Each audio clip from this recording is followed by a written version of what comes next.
Hey, bookworms.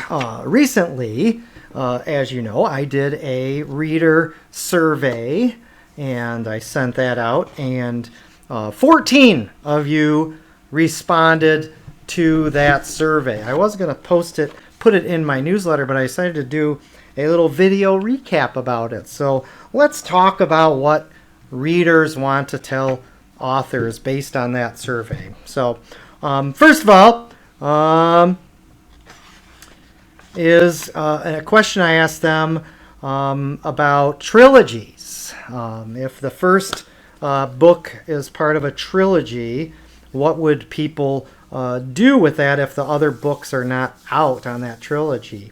And it seems like almost a third of the readers want the whole trilogy available before they buy their first one. And the vast majority had no firm opinion on it, but depended on their mood at the time or interest level in the book.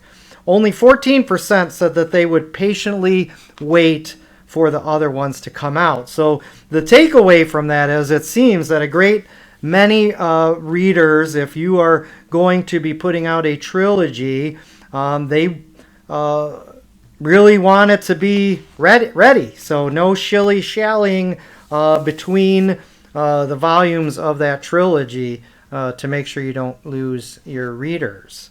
And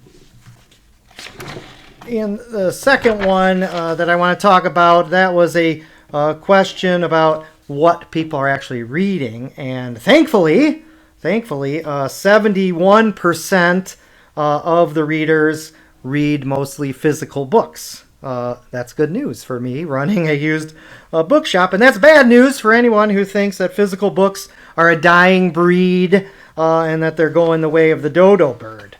21% of readers read ebooks and only 7% audiobooks. So the takeaway from that is you probably want to release your book in both physical form and ebook form, and may or may not do it in audiobook format.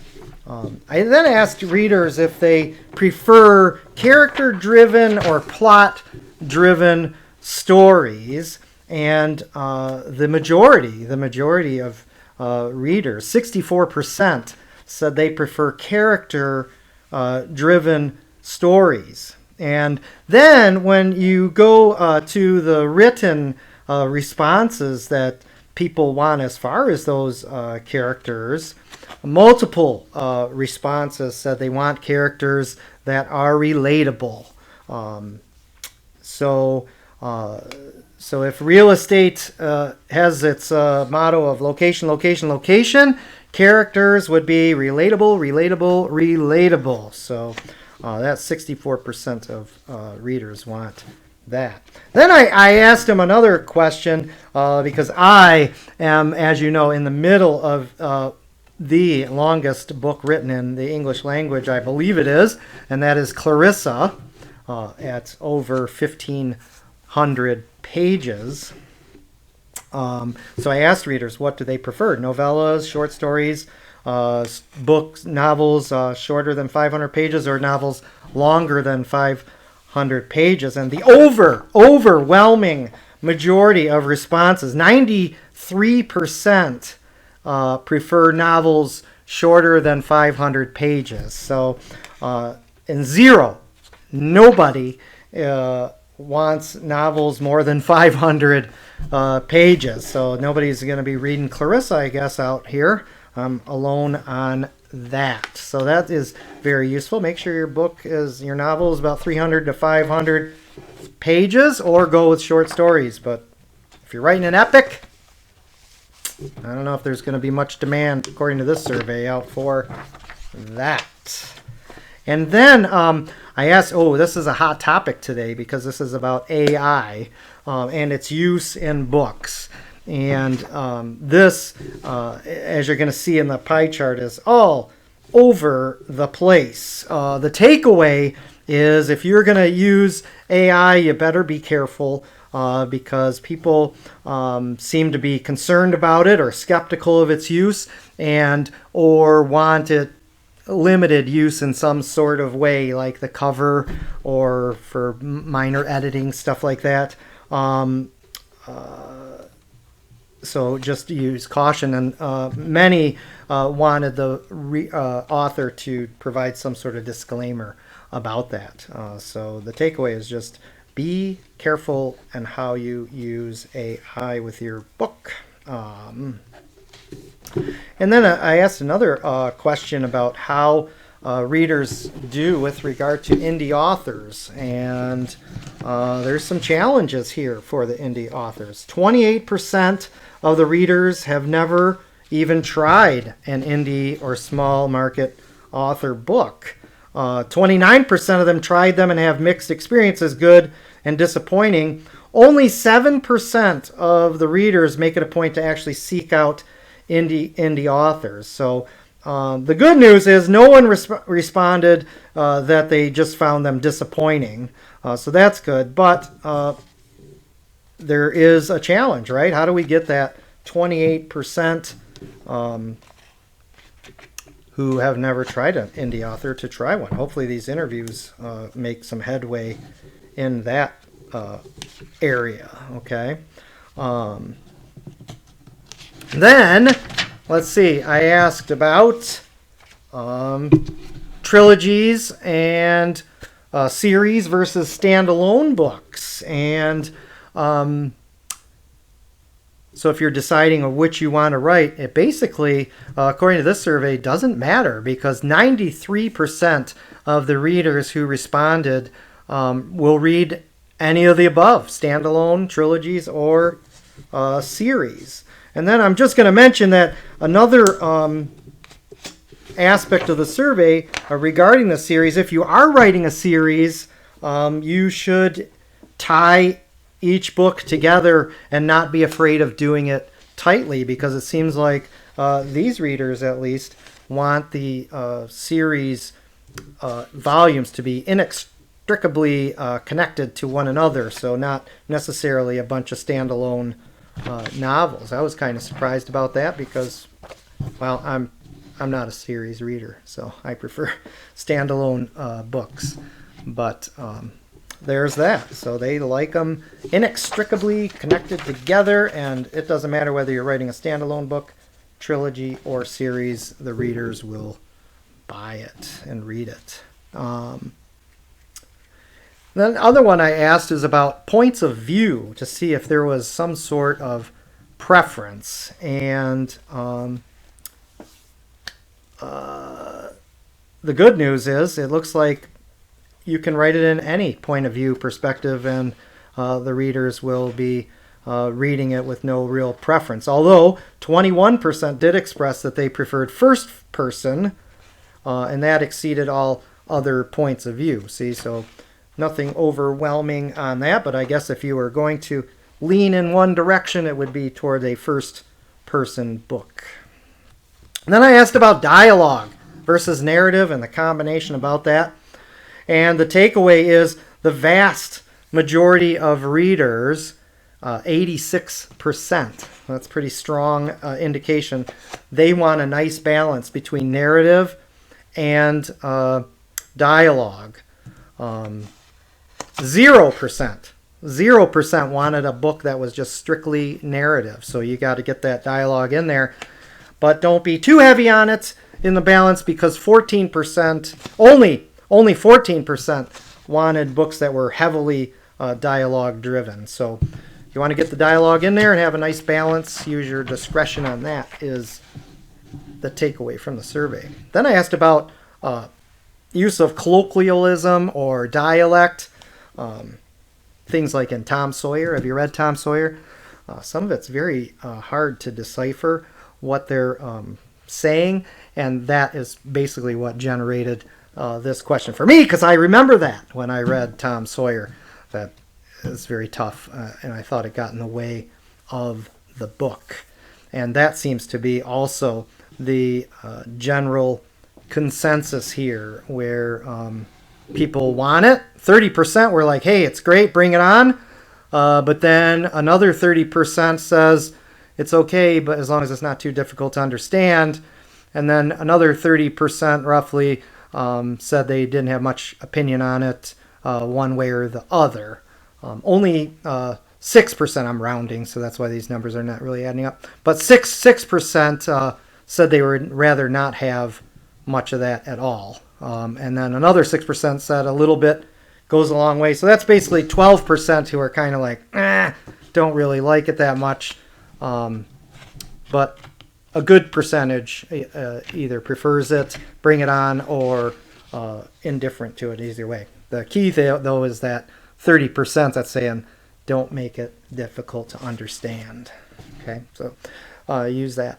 Then I asked about authors working their political views into the works, and the vast majority of readers do not care what your political views are when deciding to purchase a book. However, if you put it into your book, you better be cautious, because 0% said they want political views and hot topics and views in the book. 0 said they love that. 14% said they tolerate it. 21% said they prefer not to have it in there. 14% said they would avoid books with that in there. And 7% said if it's in there, they will likely DNF the book. And 43% were of no opinion as to that, either one way or the other. So they could go both ways. So that's a very cautionary response from readers as far as interjecting your political views into the work of the book and those hot topics. But they don't really care what your political views are when they decide to purchase your book or not. That's good.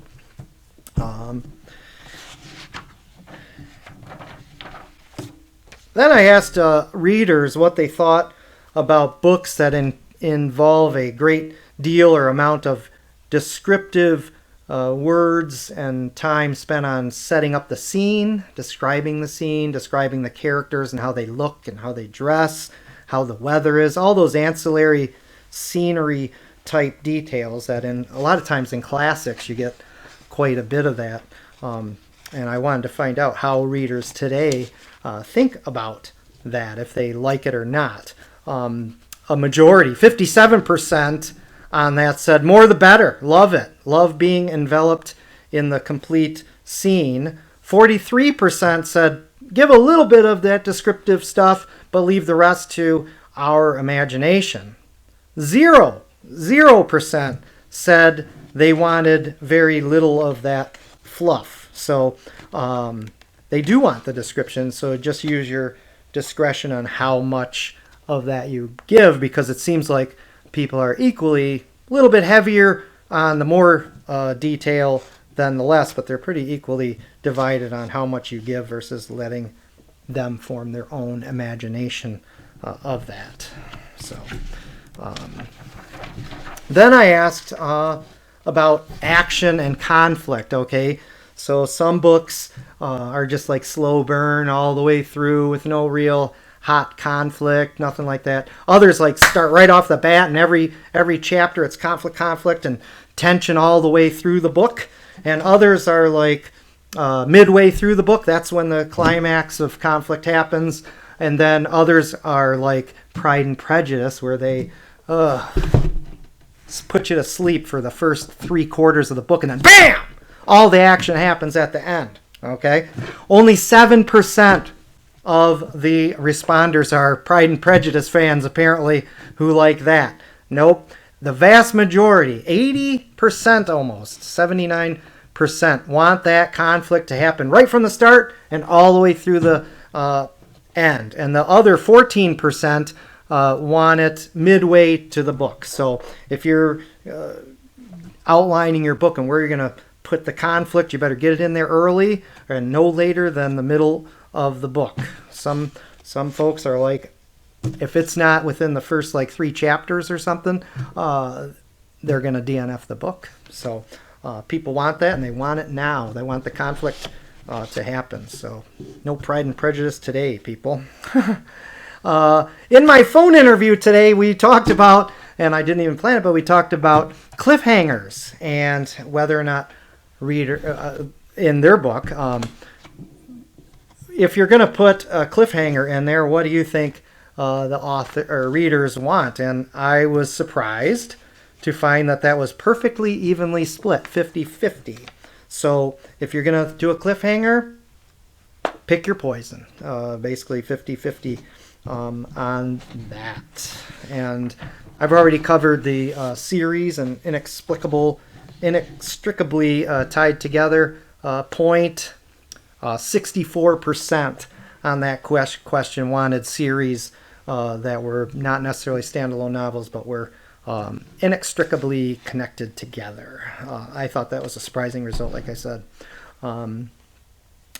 Another topic that came up in today's phone interview regards a message or moral behind the book.